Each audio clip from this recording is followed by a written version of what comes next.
apa ini? Bajang. Ada apa, Biung? Bagaimana, nak? Kamu sudah mendapati pelaku penculikan Romo? Biung, tenang saja. Sekarang Romo sedang dalam perjalanan pulang. Tapi setelah aku selidiki, ternyata penculik Romo bukanlah Kamandanu, melainkan seseorang yang mirip dengan Pangeran Bentar. Aku rasa mereka berdua kembar. Pangeran Bentar mempunyai saudara kembar? Aku baru tahu itu. Tapi bagaimanapun juga, kita tetap pada rencana kita, kan, nak? Untuk menyerang Banyu Biru. Bukan begitu? Tidak, Biung. Tidak akan ada peperangan besok. Aku ingin menebar cinta di tanah Jawa. Di Pangga. Aku akan temui di Pangkara. Aku akan batalkan perang besok.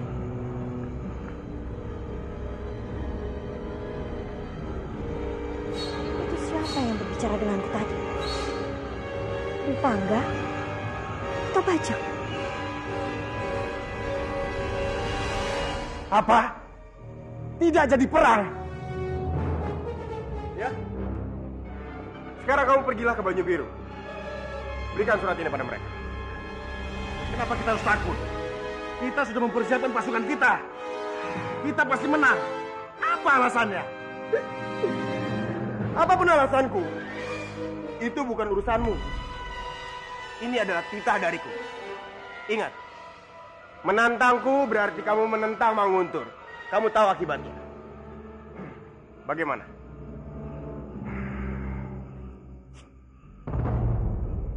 Jadi Paman Kebohinarang diculik oleh Naga Sukma? Benar sekali, Kanjeng Putri. Berkat bantuan Mandala, Kanjeng Kebohinarang bisa selamat. Bukan hanya Kang Mas Kebohinarang yang akan selamat. Kalian juga.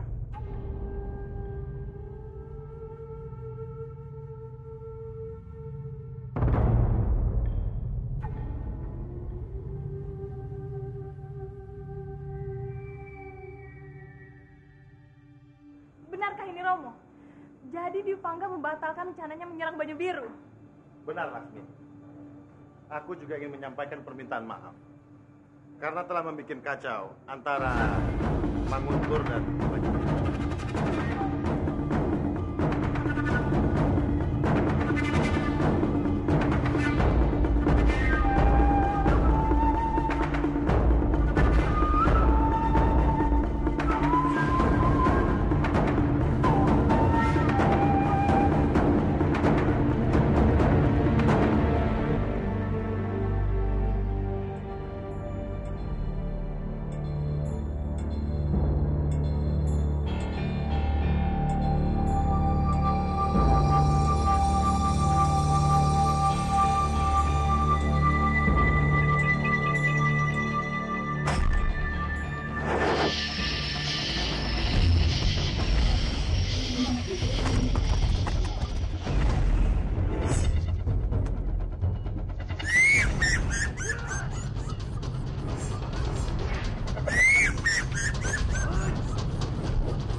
Ini baru tampang.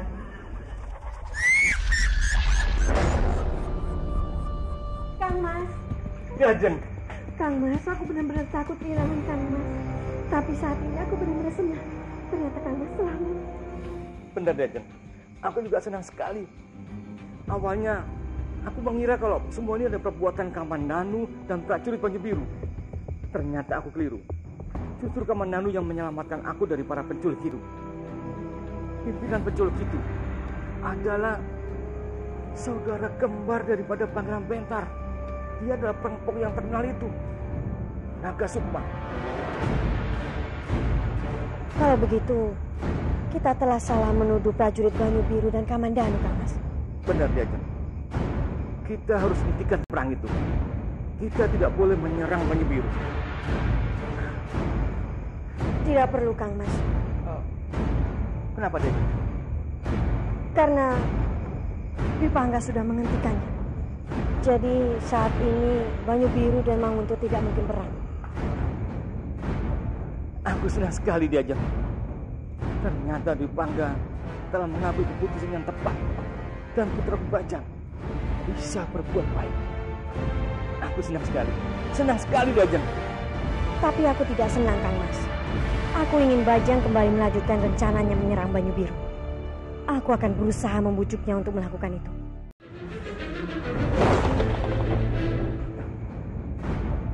Aku senang sekali diajak. Ternyata Dwi Pangga telah mengambil keputusan yang tepat. Dan putra Bajang bisa berbuat baik. Aku senang sekali diajak. Tapi aku tidak senang, Kang Mas. Aku ingin Bajang kembali melanjutkan rencananya menyerang Banyu Biru. Aku akan berusaha membujuknya untuk melakukan itu. Bajang.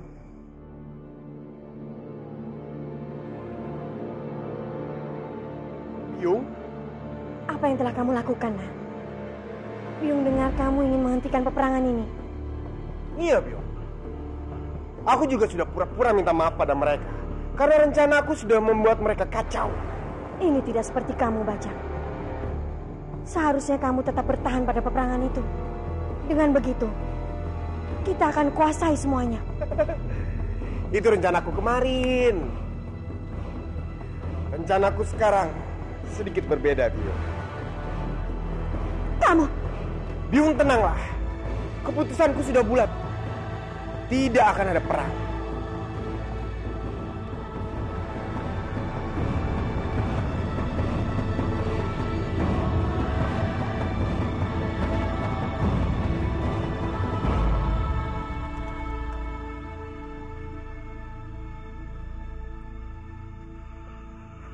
Putriku Padmini, kamu pasti mencemaskan Romo. Tenang saja, Romo tidak apa-apa. Kamu tidak perlu cemas. Lihat, Romo baik-baik saja. Aku tidak mau tahu. Kalian selalu mencari makhluk apa yang sudah menyerang. Cari dia sampai dapat dan bawa ke hadapannya. Kalau kita memiliki makhluk itu, kita pasti tidak terkalahkan. Kita harus memeliharanya sebelum didahului yang lain. Tapi Ketua, apa mungkin makhluk itu adalah siluman Kera Mandala? Tidak mungkin. Karena sewaktu makhluk itu menyerang, Mandala juga terlihat bingung. Jadi pasti bukan peliharaan. Cari dia sampai kita dan bawa ke hadapan. Kalian mengerti? Mengerti.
Apa yang kamu lakukan? Mengapa kamu menyerang Manguntul? Omong kosong!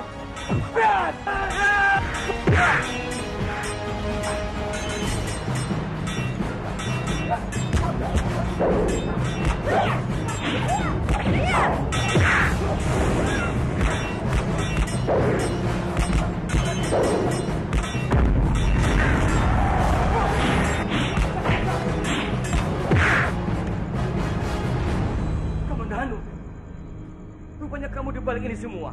Kenapa kamu lakukan ini pada Manguntur?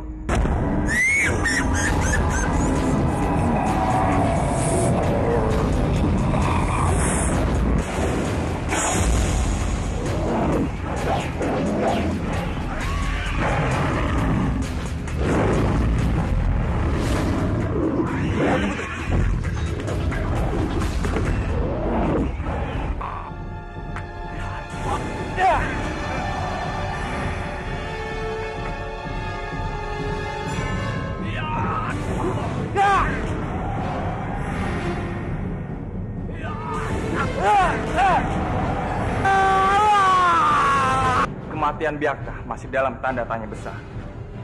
Ada kemungkinan besar dia masih hidup.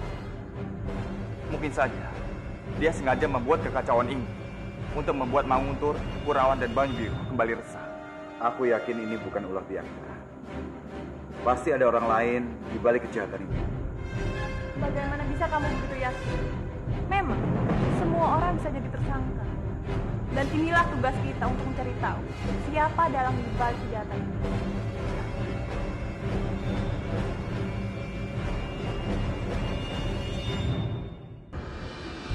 Selamat malam, Kanjeng Temunggung Kebawinara. Siapa kamu sebenarnya?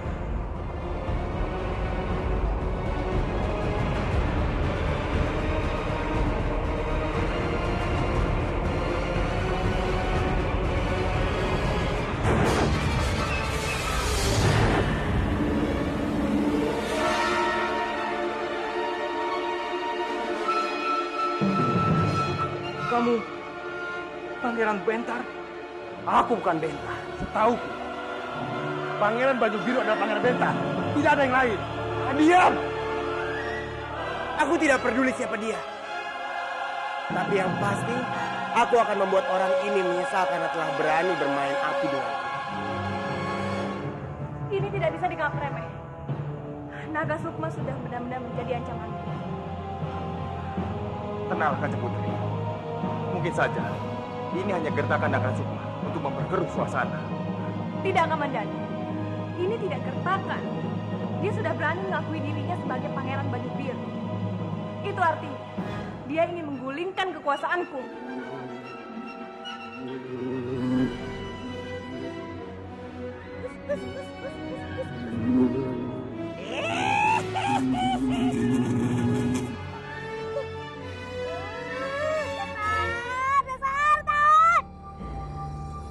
Kalian mencari cincin ini? Kembalikan cincin itu! Cincin ini sudah menjadi milik. Kalian sudah tidak bisa lagi mengambilnya.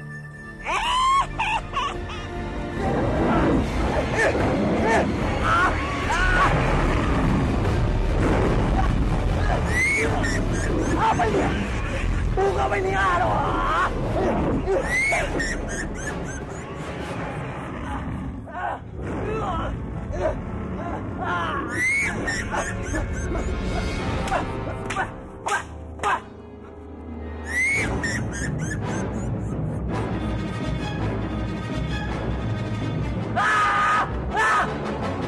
Jadi Dipangga membatalkan rencananya menyerang Baju Biru. Benar, Laksmi.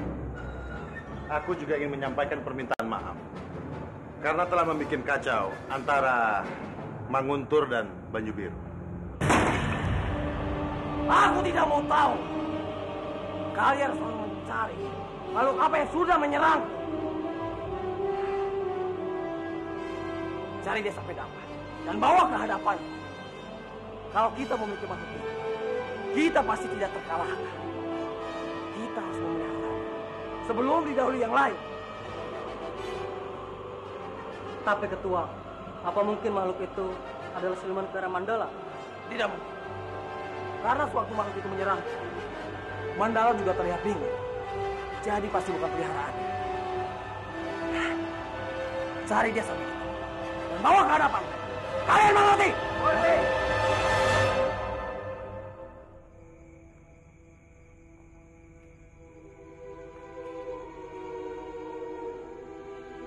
Inikah yang dinamakan cinta? Keindahan yang terukir dalam ribuan kata mutiara. menggetarkan siapapun yang sedang mendambanya. Berharap Dewa Asmara lekas melesatkan anak panahnya.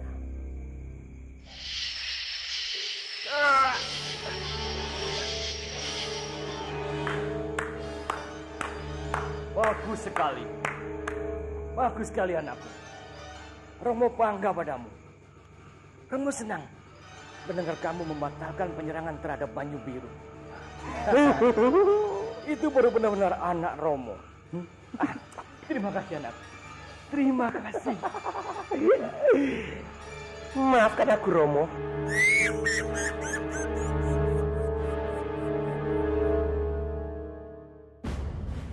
Aku telah lama menantimu di sini, Dimas. Aku datang untuk mengucapkan banyak terima kasih dari Kanjeng Putri Laksmi untuk Kang Mas Bipangga. Sampaikan juga permintaan maafku pada Laksmi. Aku juga meminta maaf padamu atas semua sikapku yang tidak enak padamu. Aku sungguh malu, Dimas. Kang Mas, aku tidak tahu harus bagaimana, tapi aku berjanji, aku akan perbaiki semua sikapku. Dimas, istana ini masih membutuhkanmu. Jadi aku harap kamu mau kembali dan mengabdi di sini. Bagaimana? Tentu Kang Mas. Aku senang Kang Mas bisa kembali seperti dulu. Dasar bodoh. Aku menginginkanmu di sini agar aku bisa mengawasi semua gerak-gerikmu. Dan aku tahu kapan kamu akan menemui kekasih hatiku.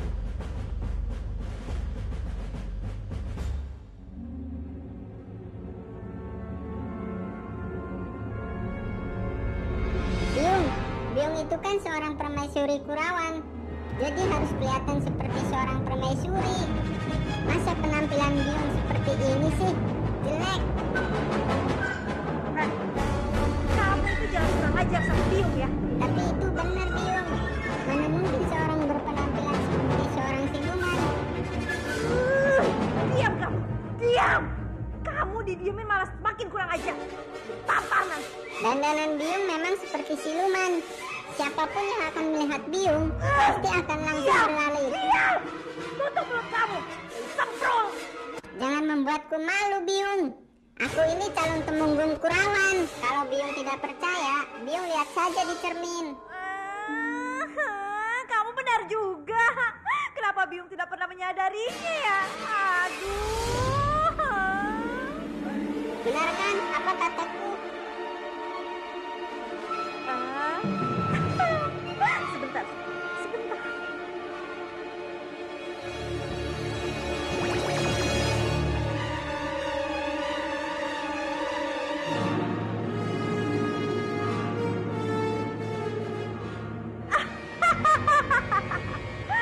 Lihat sayang, ternyata Biung cantik juga ya. Nah, kalau begini Biung jauh lebih cantik. Aku bangga punya Biung seperti Biung. Iya sayang, Biung akan menunjukkan kepada semua orang kecantikan Biung.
Untuk apa lagi kamu berpenampilan seperti itu?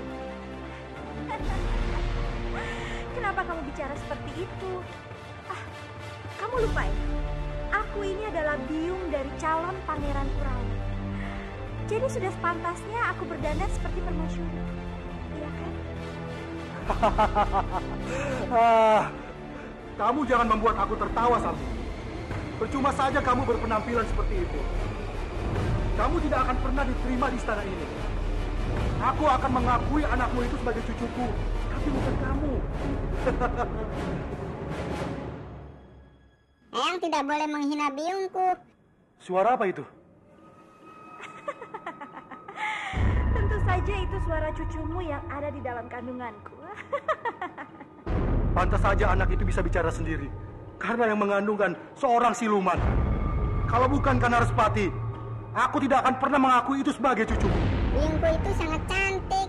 Seharusnya Eyanglah yang harus bercermin. Eyang sudah tua, jelek, dan keriput. Eyang jahat. Eyang jahat. Lihat saja saat aku lahir nanti. Aku akan membuat Eyang sangat menyayangiku.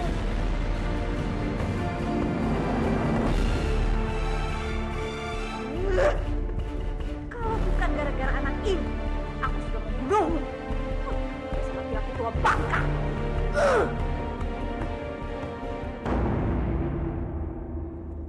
Malampir, berikan cincin itu padaku. Enak saja.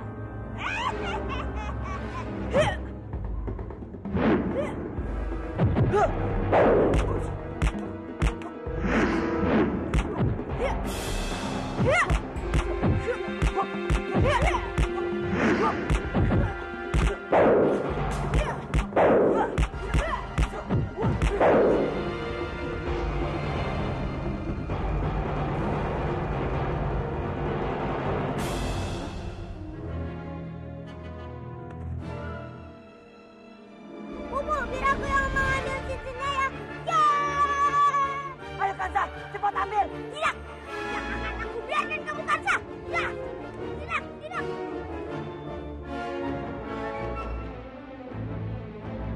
Ambil Kansa. Tangan kamu kan besar, kamu tidak bisa ngambil.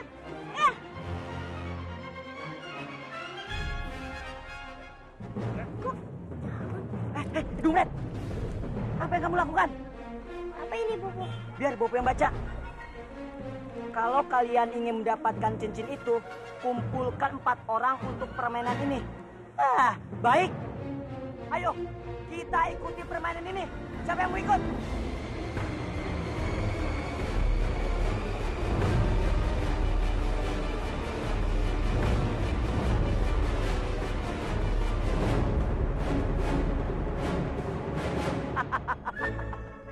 Jadi di antara kalian, siapa yang ingin mengikuti permainan ini? Kalau aku sama Kansa, kasih ikut. Ya kan Kansa? Iya, Bobo. Aku penasaran dengan permainan ini.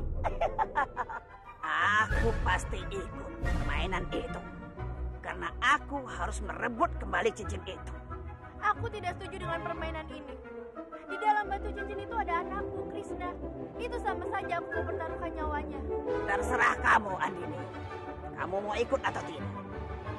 Hai kerbau, bagaimana dengan kamu? Kamu mau ikut?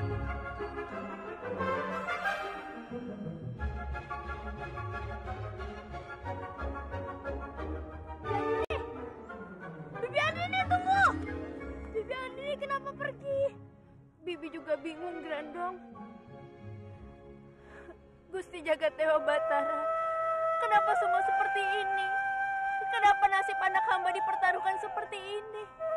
Apa yang harus hamba lakukan? Krishna. Biung bingung, Krishna. Apa yang harus Biung lakukan? Aku tahu perasaan Bibi pasti sedih. Tapi menurutku, Bibi harus ikut permainan itu. Kalau tidak, nyawa Krishna akan dalam bahaya.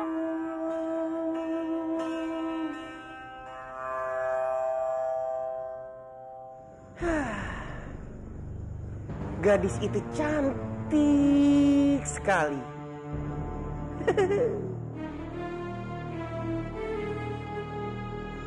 Permisi, Kanjeng.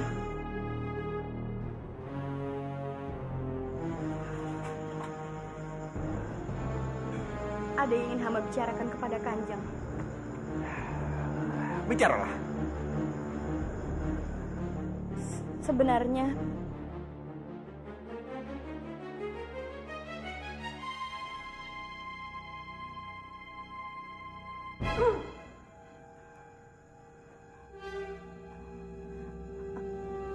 Hamba mohon pamit dulu, Kanjeng. Ada apa dengan Dayang itu? Seperti melihat setan saja. Tidak usah dihiraukan, Biung. Ada apa Biung kemari? Biungmu kemari hanya ingin memperingatkan kamu. Supaya kamu tidak bersikap lunak pada orang-orang di sekitar kamu. Terutama romo kamu. Kamu harus tegas. Kamu harus jaga jarak kepada dia. Jangan mau diperintah dia. Tapi kenapa, Biung? Emangnya aku salah kalau aku dekat dengan romoku sendiri? Jangan membantah Biung. Biung tahu apa yang terbaik untuk kamu. Mengerti kamu? Terserah Biung. Maaf Kanjeng kalau hamba lancang. Ada apa lagi, Dayang? Hamba hanya ingin mengucapkan selamat kepada Kanjeng karena Kanjeng telah diangkat menjadi tumenggung di Istana Manguntur. Semoga Kanjeng bisa memimpin kadipaten ini dengan sebaik-baiknya. Dayang ini sungguh menyebalkan. Dia membuat aku sangat bosan. Ingin sekali rasanya aku menghisap darahnya sampai habis. Ya. Sebenarnya ada hal. Mungkin Kanjeng tidak akan percaya terhadap hamba. Tapi hamba bersumpah demi apapun. Hamba tidak berbohong. Selama ini hamba curiga kalau Kanjeng Maharani itu adalah seorang buto ijo. Apa kamu bilang? Kanjeng Maharani buto ijo? Iya Kanjeng. Kanjeng Maharani dan tabib istana. Mereka adalah buto ijo. Apa maksudmu? Ini tuduhan serius. Kanjeng Maharani adalah junjungan kita semua. Kamu mengerti itu kan? Hamba sangat mengerti Kanjeng. Tapi hamba pernah melihat Kanjeng Maharani berubah sosok menjadi buto ijo. Untuk mengurangi kecurigaan hamba sengaja menaruh racun untuk Kanjeng Maharani. Tapi ternyata hal itu tidak berpengaruh. Racun? Kalau mereka memang manusia, seharusnya mereka pasti akan mati, Kanjeng. Kamu sampai berani bertindak sejauh itu. Kamu tahu, karena tindakanmu kamu bisa dihukum berat. Mohon maaf, Kanjeng. Tapi hamba melakukan ini semua untuk mengurangi rasa kecurigaan hamba. Hamba mohon kepada Kanjeng agar Kanjeng mau menyelidiki masalah ini. Baiklah. Aku akan coba selidiki semua ini. Tapi ini bukan perkara mudah, jadi aku membutuhkan waktu. Terima kasih Kanjeng. Setidaknya hamba sangat lega karena Kanjeng telah percaya terhadap hamba. Kamu kembalilah ke ruanganmu. Baik Kanjeng.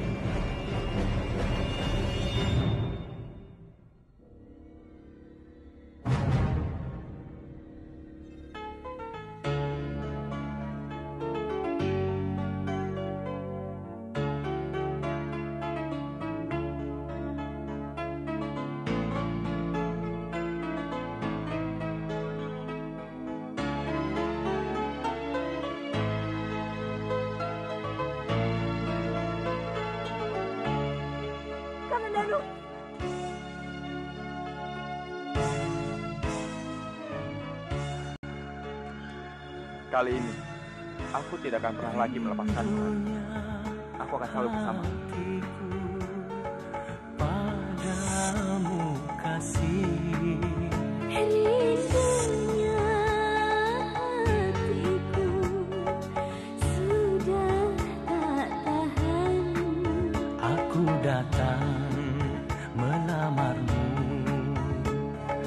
kan ku jadikan permaisuri. Oh kasihku, oh sayangku, kasihku, sayangku, aku bahagia. Jagat Dewa Batara, terima kasih karena engkau telah menyatukan aku kembali dengan Kamandanu. Rati? Rati? Kamandanu? Kamandanu? Ada kabar gembira untukmu, Rati. Perang sudah digagalkan. Kang Mas Dwi Pangga sudah mencabut perintah perang. Benarkah apa yang kamu ucapkan?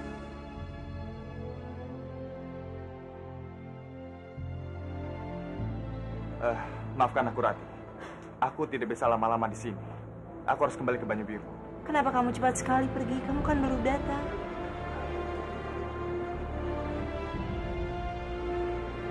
Rasanya, aku juga berat meninggalkan Murani. Tapi kewajiban masih menunggu. Aku harus melatih para prajurit Banyu Biru.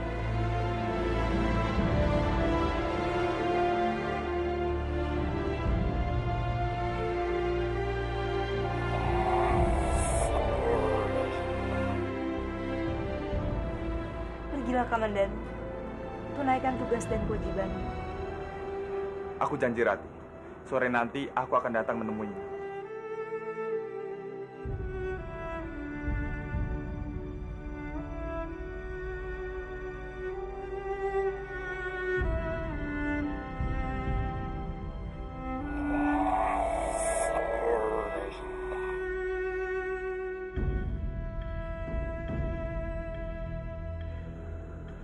Padmini, sekarang waktu yang tepat untuk kembali wujudmu menjadi manusia lagi.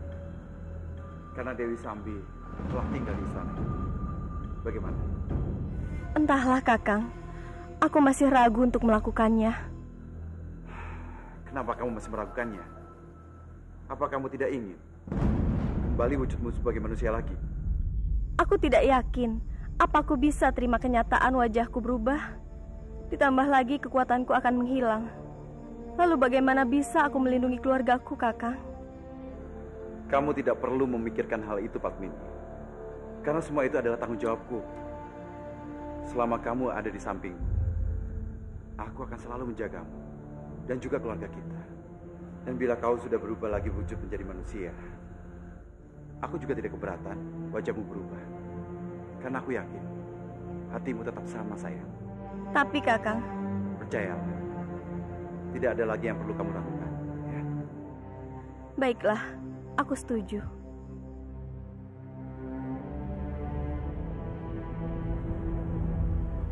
Dewi Sambi, aku sudah menuruti keinginan. Jadi aku harap kamu bisa menepati janjimu. Sekarang tolong, kembalikan wujud istriku menjadi manusia lagi.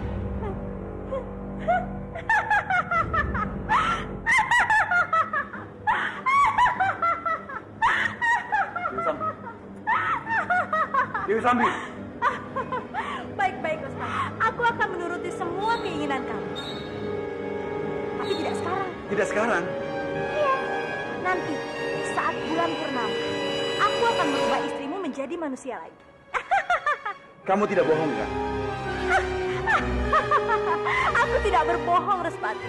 Kamu bisa pegang ucapanku.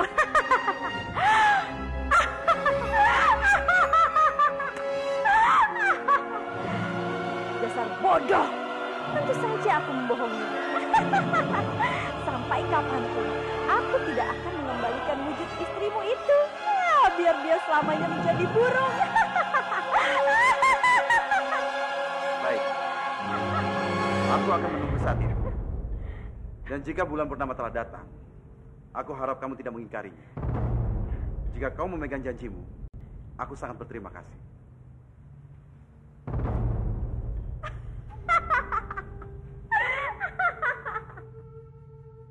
Biung benar-benar licik. Heh, Bayi Semprul. Kenapa kamu bilang Biung itu licik? Hah? Habis kalau bukan licik, apa namanya? Aku tahu Biung tidak akan melakukan apa yang diminta pamanku. Benar kan? Dasar bodoh. Biung itu melakukan semua itu demi kamu, sayang. Heh, dengar ya. Kalau sampai Padmini itu hidup lagi dan dia berubah menjadi manusia, lalu melahirkan anak laki-laki, kamu bisa tersingkir dari Kurawan. Ngerti kamu? Kalau begitu, kenapa Biung tidak kejar saja Paman Respati? Dia juga ganteng, sama dengan Bapak. Sayang, memangnya kamu mau mempunyai bopo seperti dia? Mau, Biung, mau sekali, aku mau. Boleh juga.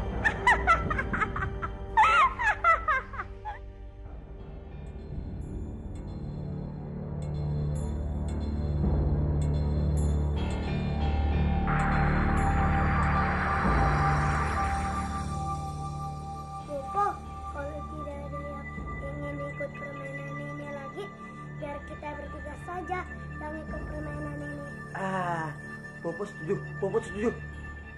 Permainan ini hanya bisa dilakukan oleh 4 orang. Kalian punya waktu sampai hari berganti malam. Kalau belum punya orang keempat, maka permainan ini akan lenyap dan cincin itu pun akan lenyap.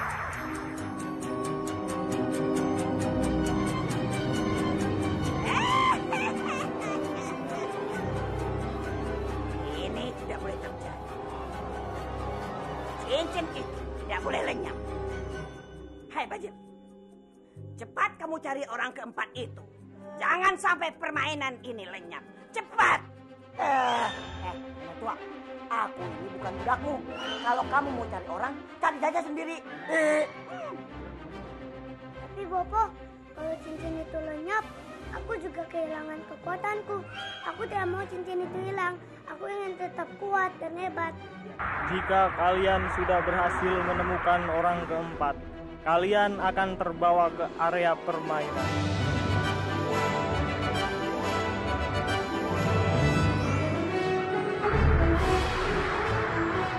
Mana ini Bopo? Iya. Bobo juga bingung. Kok jadi begini?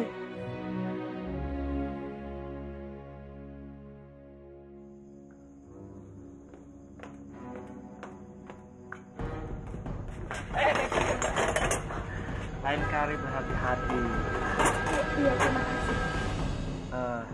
Sekalian aku bawakan ya. Sekali lagi terima kasih. Sepertinya aku tidak asing dengan wajah orang ini. Tapi di mana aku pernah melihatnya ya?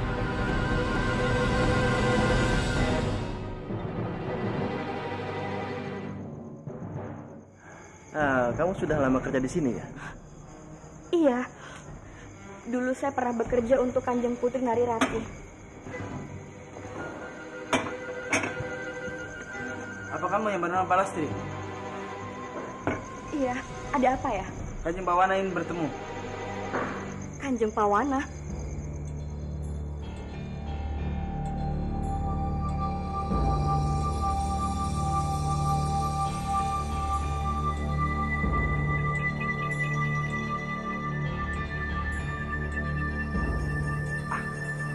Serahkan surat ini kepada Kanjeng Maharani.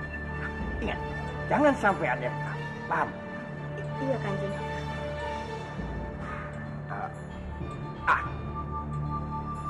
Ini untuk jasamu. Ya. Saya lagi ingat. Rahasia. Kalau sampai ini bocor, kepalamu yang akan aku pegang. Terima kasih, Kanjeng. Aku yakin setelah membaca surat cinta dariku ini, Ki Ajeng Maharani pasti bakalan kelepek-kelepek dan menerima cintaku. Dengan begitu, rencanaku untuk menguasai Manguntuh juga akan segera terwujud.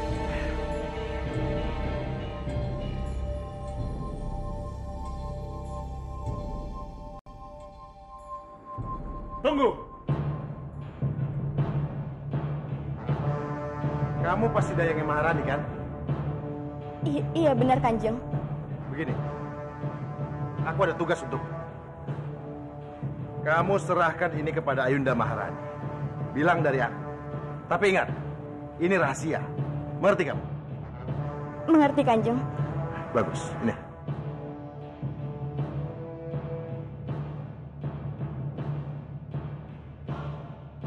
Ini buat kamu.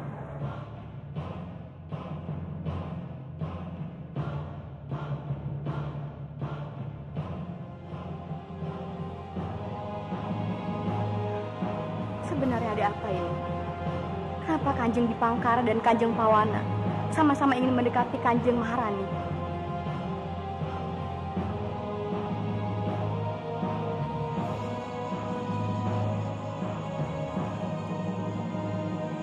Permisi, Kanjeng. Ini ada titipan surat dari Kanjeng Pawana dan hadiah dari Kanjeng Dipangkara. Taruh saja di meja.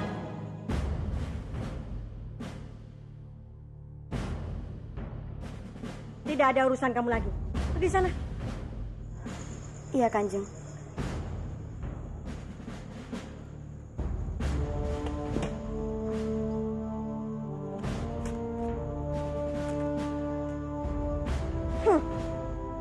Apa ini? Kata-kata sampah. Tidak berguna.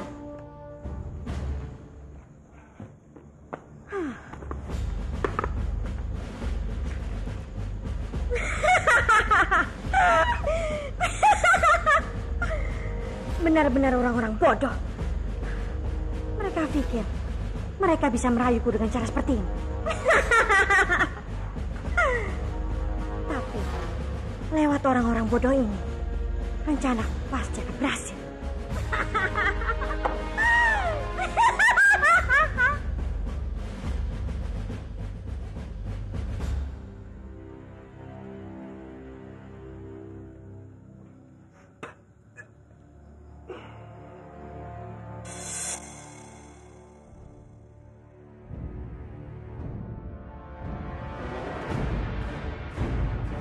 Tidak bisa. Ini tidak bisa dibiarkan terjadi terus-menerus. Aku harus mencari cara untuk mengendalikan Kamandanu supaya dia tidak bisa menemui gadis itu. Tapi bagaimana caranya? Dwi Pangga. Ada apa, Dayang? Dwi Pangga, tolong aku, Dwi Pangga, tolong aku. Tabib itu terus saja berusaha mendekatiku. Apa yang harus aku lakukan, Dwi Pangga? Yes! Kamu sudah membuat minumanku tumpah. Di mana rasa hormatmu? Aku ini temenggung. Untuk apa aku mengurus hal kecil seperti itu? Kamu suka? Terima. Tidak? Ya sudah. Ini, cuci. Jangan ganggu aku lagi.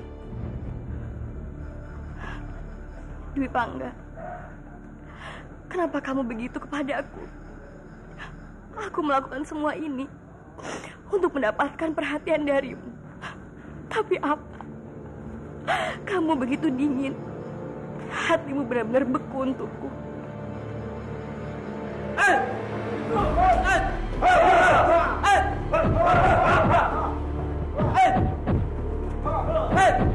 Kuatkan pukulan kalian. Ayo semangat, jangan lemah.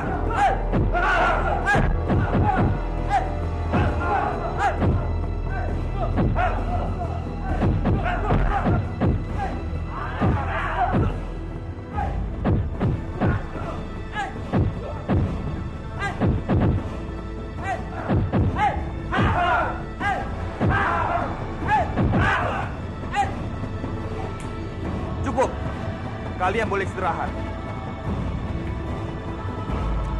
Dimas! Kamu mau kemana? Kelihatannya buru-buru sekali. Aku tidak bisa kasih tahu kamu Dwi Pangga tentang Nari Rati. Aku ada janji dengan temanku. Dia pasti sudah menunggu lama. Tunggu Dimas. Dimas, sepertinya kamu harus membatalkan janjimu. Aku saat ini membutuhkan banyak prajurit yang cerdas untuk dijadikan telik sandi. Dan aku hanya percaya padamu untuk melatih mereka. Tapi Kang Mas, aku mohon Dimas, kali ini saja.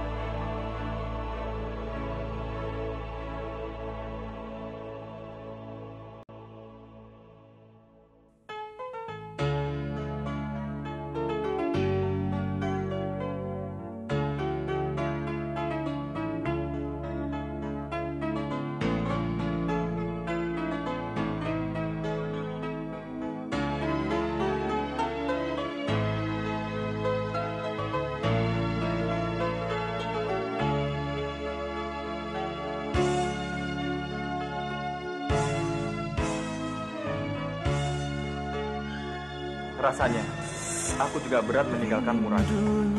Tapi kewajiban masih menunggu. Aku harus melatih para prajurit Batu Biru. Rindunya hatiku sudah tak tahan. Pergilah Komandan, tunaikan tugas dan kewajiban. Aku janji, Raja. Sore nanti aku akan datang. Oh kasihku, oh sayangku, kasihku, sayangku, aku bahagia, aku cinta kepadamu, bersemilah dalam hatiku, oh kasihku, oh sayangku.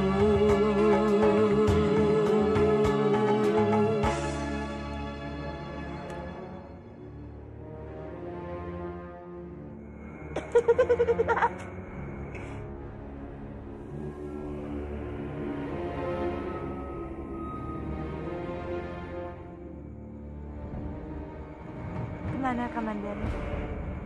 Sampai malam begini, dia masih saja belum datang.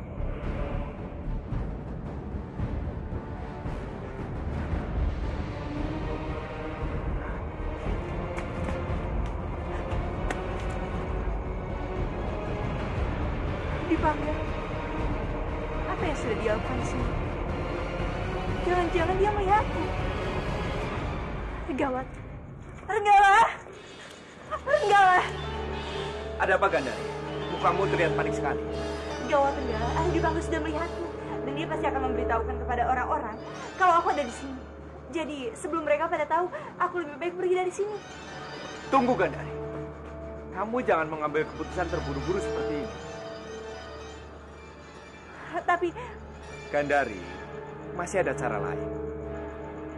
Untuk sementara ini, kamu bisa bersembunyi di Gua Bekelan sampai menunggu semuanya jelas.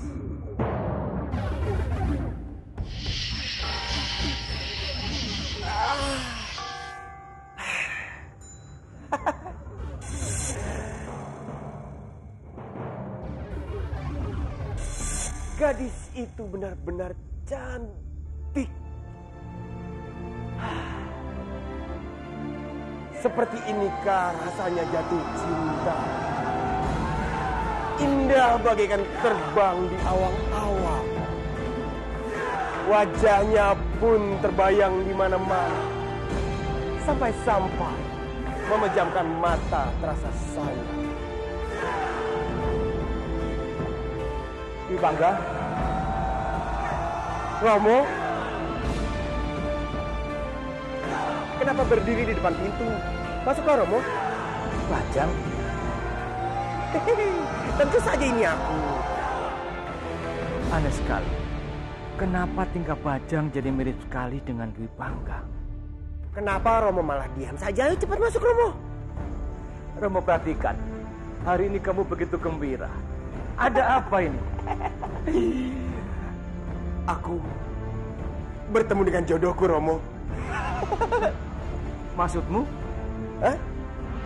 Aku bertemu dengan gadis yang aku sukai. Aku ingin menikah dengan dia, Romo. Siapa dia? Nanti Romo juga akan tahu sendiri. Celaka. Bagaimana ini? Bagaimana kalau Bajang benar-benar ingin menikahi gadis itu? Apa yang harus aku lakukan? Tidak, Kang Mas. Kita tidak boleh membiarkan ini terjadi. Kita harus mencegahnya. Bajang saat ini tidak boleh memikirkan perempuan. Kalau sampai perempuan itu tahu siapa sebenarnya Arya Dwi Pangga, rahasia kita pasti akan terbongkar. Lagi pula, siapa yang mau menikah dengan Bajang? Aku setuju dengan pendapatmu, Ajeng. Tapi bagaimana cara kita mencegahnya? Dia jangan tahu bagaimana si Bajang. Kalau kita menghalangi niatnya, dia pasti akan membuat kekacauan lagi. Kang Mas benar. Tapi, Kang Mas tenanglah. Biar aku yang mencari jalan keluarnya nanti. Pantas saja Bajang berubah. Semua bisa kacau gara-gara seorang perempuan. Aku harus segera menyelidiki siapa sebenarnya perempuan yang sudah membuat Bajang seperti ini. Harus.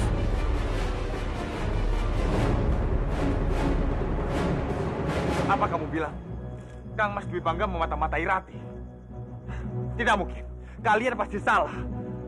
Lagi pula, untuk apakah Mas Dwi Pangga melakukan itu? Aku juga tidak tahu. Tapi itulah yang katakan Gandari padaku. Lalu di mana Rati sekarang? Aku ingin bertemu. Ikut denganku.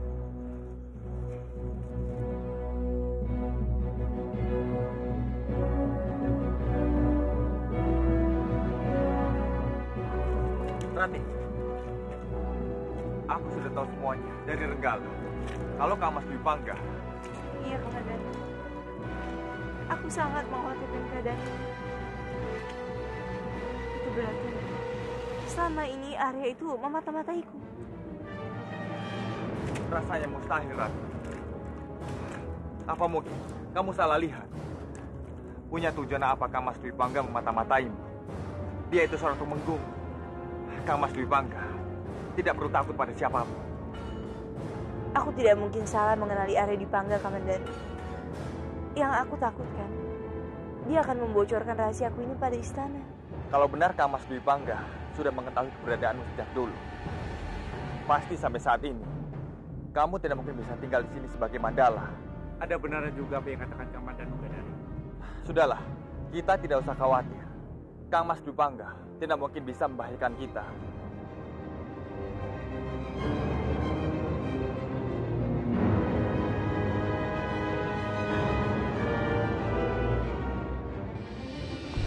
Pantas saja, sifat anak itu akhir-akhir ini jadi aneh.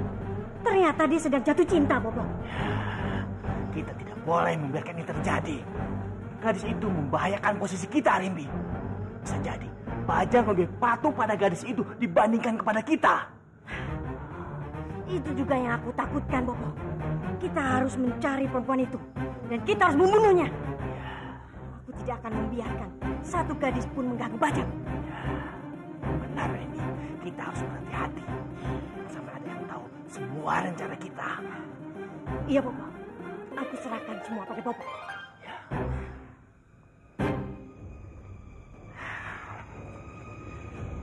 Jika aku memberikan hadiah-hadiah pada Ki Ajeng Mara, itu terlalu biasa. Aku harus memberikan yang luar biasa. Tapi apa ya?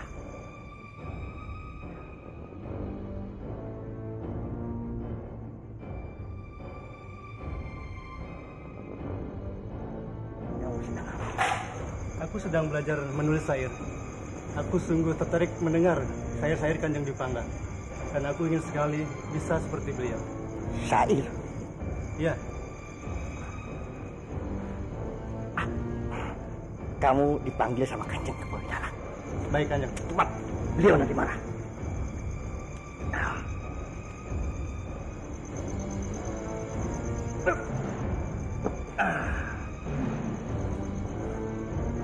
Cinta tidak akan cair di musim panas, tidak akan beku di musim dingin, tidak akan luluh di musim dingin.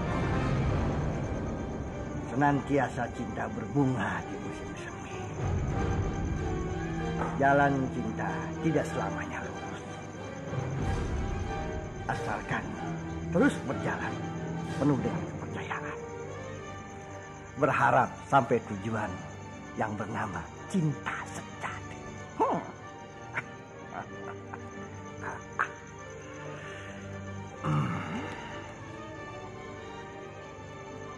Aku yang selalu mencintaimu, Pawan.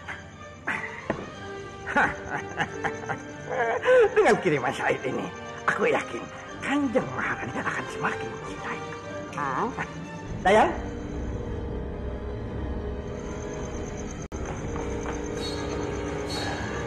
Iya, Kanjeng, ada apa? Berikan surat ini pada Ki Ajeng Maharani. Pastikan surat ini sampai di tangannya. Ingat, tutup mulutmu rapat-rapat. Baik, Kanjeng.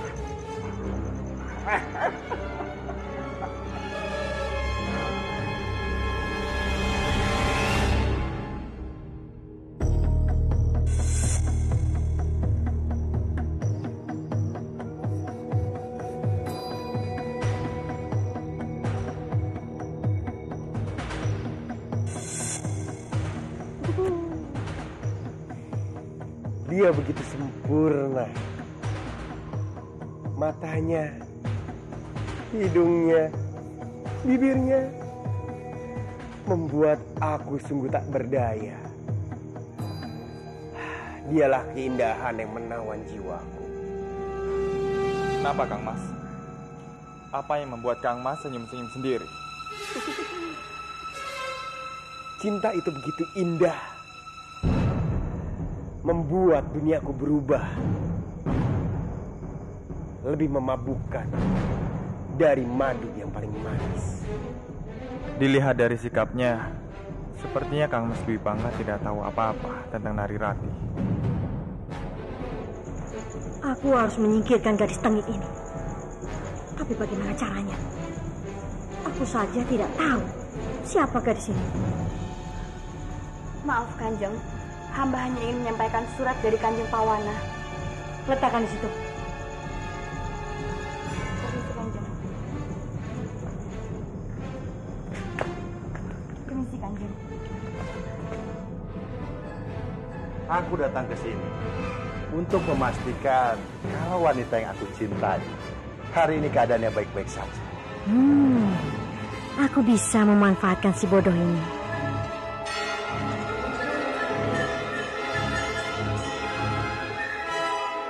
Bangka, bolehkah aku meminta pertolongan? Tentu saja, Yunda. Nyawa pun akan aku serahkan kepadamu. Aku tidak meminta nyawamu di Pangkara. Aku hanya menginginkan kamu untuk mengawasi Arya di Pangga. Kelihatannya anak itu sedang jatuh cinta. Dan aku ingin tahu siapa gadis yang telah membuatnya jatuh cinta. Dan aku ingin engkau memusnahkannya. Apa? Maksud Ayunda membunuhnya? Tentu saja. Kalau sampai Arya di Pangga menikah dengan gadis itu, maka impianmu menjadi Tumenggung Manguntur akan musnah. Kamu tidak ingin terjadi ini, kan? Tentu saja tidak, Yunda. Kalau begitu, kamu harus mematuhi perintahku. Baik, Yunda.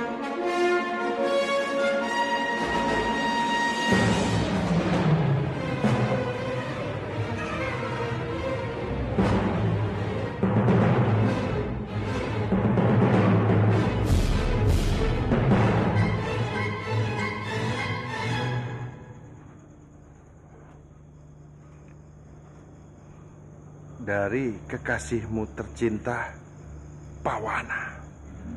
Kurang ajar. Diam-diam kamu menyukai Ayunda Maharani. Bajingan!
Pasti saat ini Kanjeng Maharani sedang membaca syair-syairku.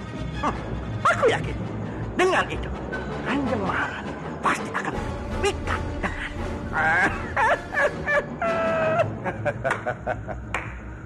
Benar-benar tidak kusangka. Ternyata kamu menyukai Maharani. Hah? Diam-diam kamu memberi syair kepadanya. Kamu mau menyaingiku? Begitu? Hah? Syair? Syair apa kamu? Kamu jangan pura-pura bodoh. Aku melihat dengan mata kepalaku sendiri. Kamu mengirim syair kepada Maharani, iya kan? Oh, itu. Kang Mas jangan salah paham. Aku memberikan syair-syair itu atas permintaan Kanjeng Maharani. Aku tidak ada maksud apa-apa. Dan lagi, mana mungkinlah aku mendekati Kanjeng Maharani. Dan aku tidak akan pernah sedikit pun untuk menjadi saingan Kang Mas. Aku tahu siapa kamu, Maulana. Kamu itu ibarat ular dalam selimut. Aku tidak mau lagi bekerja sama denganmu. Sebaiknya kamu pergi dari sini. Oh, maaf ya. Kang Mas tidak berhak mengusirku dari sini. Kalau seandainya Kadipaten Manguntur ini mengusir aku, baru aku pergi dari sini. Bagus. Kamu membuatku tambah kesal. Aku akan memberitahu Ayunda Maharani agar kamu dikeluarkan dari sana ini.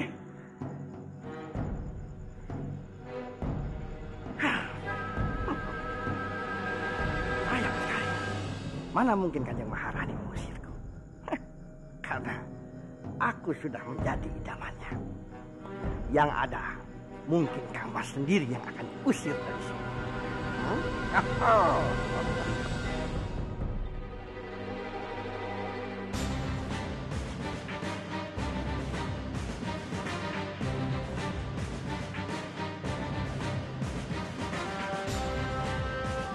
Kamu dan kamu, kalian berdua bertandinglah dan gunakan gerakan yang pernah aku ajarkan. Daulat Ketua, Daulat Ketua.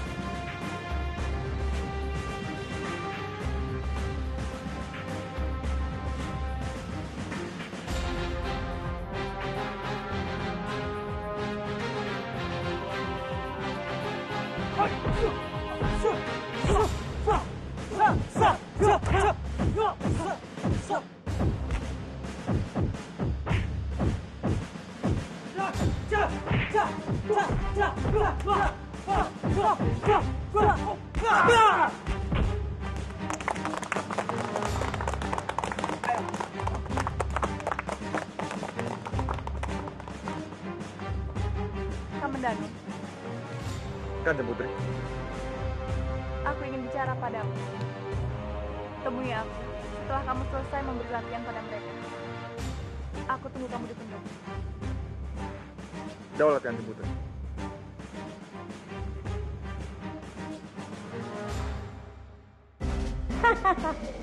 Dimas, Dimas. Mengapa kamu begitu percaya pada Pawana? Pawana mungkin saja suka dengan aku. Sampai dia menuliskan syair-syair indah untuk aku. Tapi mana mungkin seorang Maharani bisa suka pada Pawana? Dia itu hanya seorang penghibur istana. Kurang ajar sekali dia. Beraninya menaruh hati pada Ayunda. Begini saja Ayunda, usir dia dari istana ini sekarang juga. Dimas, kita tidak perlu mengusir dia dari sini. Biarkan saja dia tetap menjadi penghibur di istana ini. Lagi pula, kamu tidak perlu memikirkan Pawana. Pikirkan saja tugasku untukmu. Untuk mencari tahu siapa gadis yang telah dicintai oleh Dipangga. Baiklah Ayunda. Kalau itu mau, aku permisi dulu.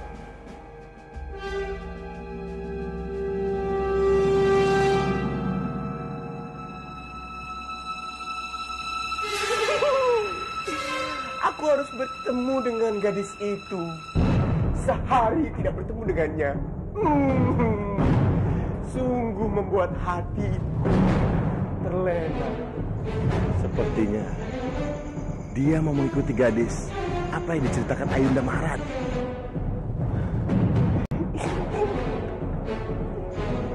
Aku harus segera mengikutinya.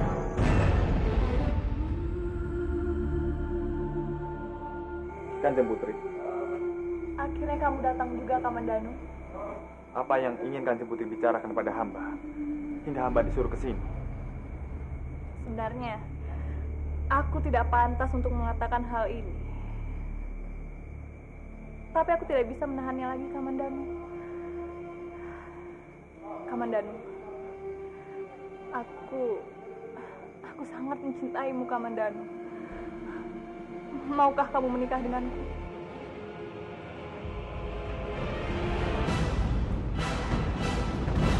Maafkan hamba Kanjeng Putri. Sudah berapa kali hamba katakan, untuk saat ini hamba tidak ingin memikirkan perasaan hamba.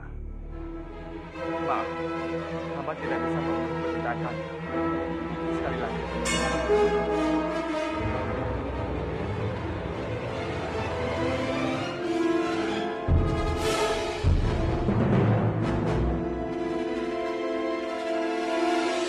Kanjeng Putri.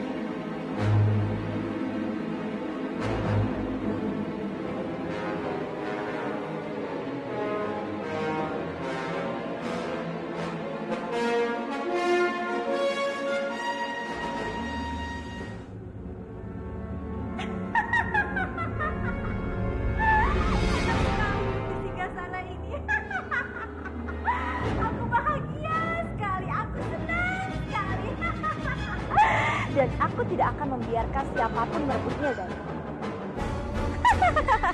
Aku setuju, Biung. Karena ini memang tidak boleh jatuh ke tangan orang lain. Hanya boleh Biung dan aku saja di sini. Dan aku janji, aku akan menjadi temanggung yang paling hebat. Aku akan membuat Biung bangga padaku. Iya sayang, itu harus. Dan Biung akan membantumu untuk mewujudkan semua keinginan kamu. Kita berdua akan menjadi raja di atas raja. Dan kita berdua akan paling disegani dan ditakuti sama semua orang. Nabi, apa yang kau lakukan di Siglasana Romoku? Benar-benar tidak sopan. Turun! Turun!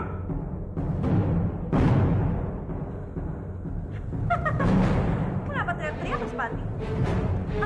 Ada apa mencari? Aku ingin segera kau menepati janji. Merubah Padmini menjadi manusia lagi.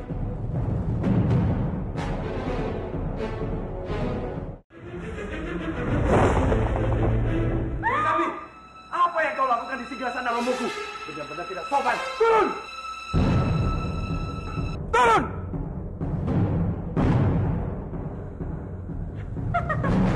Kenapa teriak-teriak, Puspati? Ada apa mencari? Aku ingin segera kau menepati janji.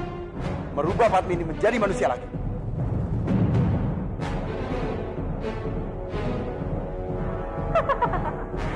Kamu jangan takut, Puspati. Aku tidak lupa dengan janji. Tapi tunggu saat sebentar lagi. Setelah bulan purnama, aku akan merubah Padmini menjadi seorang manusia lagi. Bukan hanya itu, Respati. Tapi aku berjanji, kamu akan mendapatkan istri yang jauh lebih cantik dari sebelumnya. Aku tidak membutuhkan itu, Dewi Santi. Yang aku butuhkan, Padmini menjadi manusia yang utuh dan sempurna. Hanya itu. Dasar laki-laki bodoh, tidak bisa dikasih hak.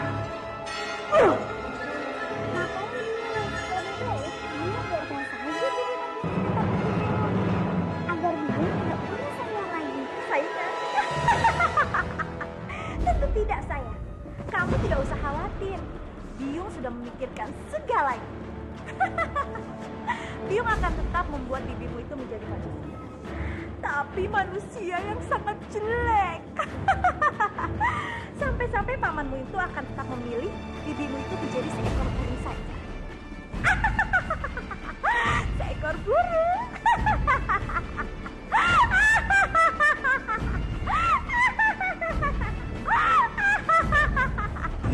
Ayo Bibi harus ikuti permainan itu.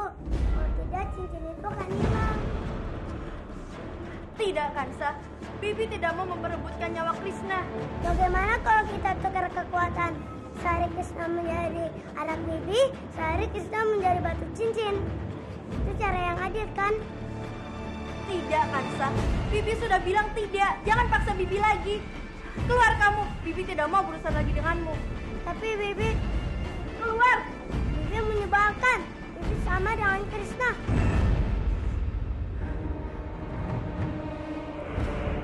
Benar juga apa yang dikatakan Grandong. Nyawa Krishna malah dalam bahaya jika diperebutkan oleh mereka.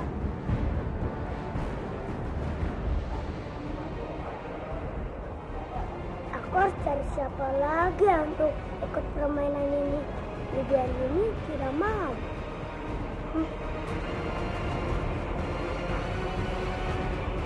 Kansa, tunggu!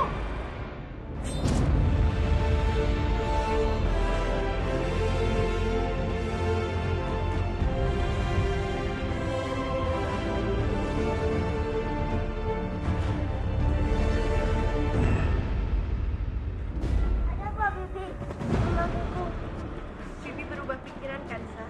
Bibi akan mengikuti permainan ini.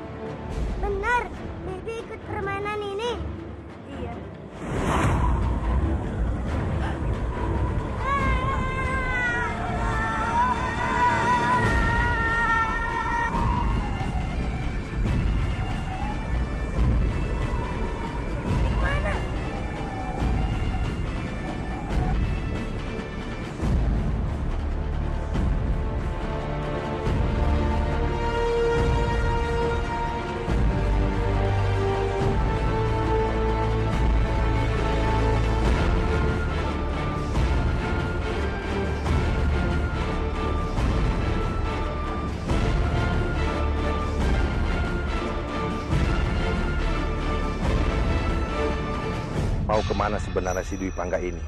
Kenapa malah masuk ke hutan? Siapa yang sebenarnya mau ditemuinya?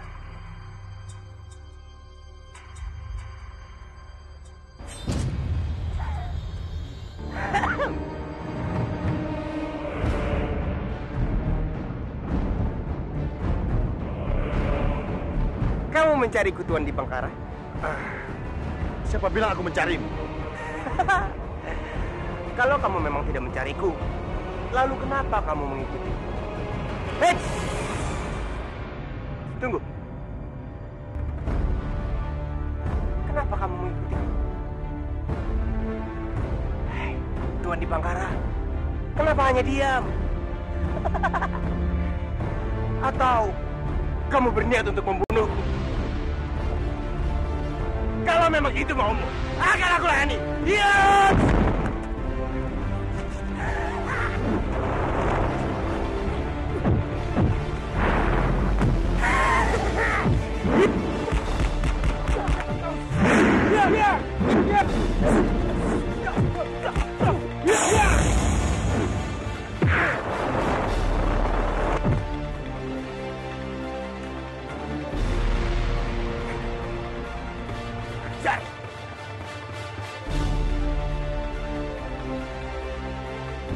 Kamu jangan memikirkan diri sendiri, Kamandanu. Kamu harus pikirkan orang lain. Ampun, Kanjeng. Hamba tidak mengerti maksud Kanjeng. Mohon dijelaskan lagi. Laksmi itu keponakanku. Dan aku sangat sedih melihatnya seperti itu. Kamulah laki-laki yang dicintainya, Kamandanu. Tapi hamba mencintai Rati, Kanjeng. Kamu dengan Nari Rati tidak ada masa depan. Kamu tidak mungkin menikah dengan dia. Dan aku bisa melihat itu. Pikirkan baik-baik, Kamandanu. Masa depanmu hanya dengan Laksmi. Kalau memang hamba tidak bisa menikah dengan Rati, hamba janji, hamba akan menikahi Kanjeng Putri Laksmi. Tapi dengan satu syarat. Rati harus menikah lebih dulu.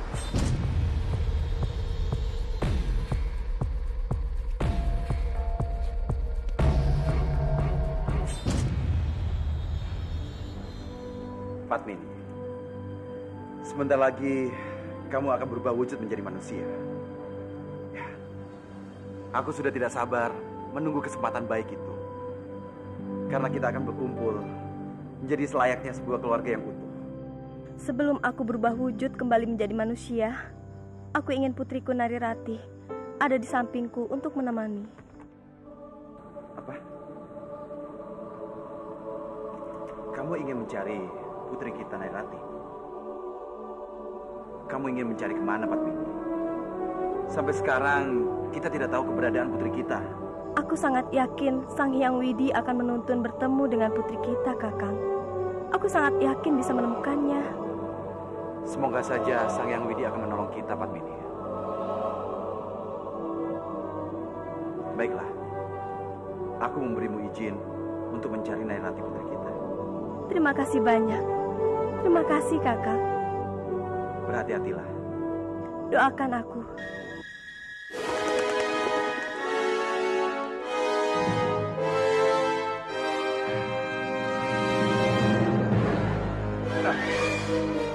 Kawan, apa yang terjadi dengan kenapa Kang Mas kesakitan seperti ini? Aku tadi ada segerombolan penjahat menyerangku. Tidak tahu kenapa tiba-tiba mereka menyerangku. Kalau saja aku bertemu mereka, akan kuhabisi mereka.